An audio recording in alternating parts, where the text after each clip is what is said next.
جمعرات کے روز جموں و کشمیر کے ضلع پونچھ میں لائن آف کنٹرول کے ساتھ ساتھ اگلے علاقوں میں پاکستانی فوج نے سیز فائر کی خلاف ورزی کرتے ہوئے شدید فائرنگ اور موٹار گولہ باری کا نشانہ بنایا، جس میں ایک آرمی کا جوان ہلاک اور دوسرا زخمی ہو گیا۔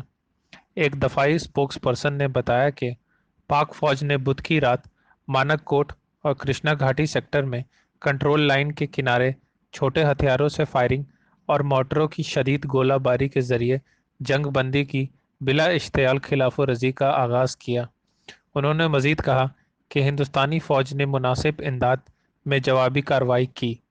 اسپوکس پرسن نے بتایا کہ لانس نائک کرنیل سنگھ سرحد پار سے فائرنگ سے شہید ہو گئے۔ اطلاعات کے مطابق ایک اور جوان کرشنا گھاٹی سیکٹر میں فائرنگ سے زخمی ہوا تھا اور اسے اسپتال میں داخل کرا دیا گیا ہے۔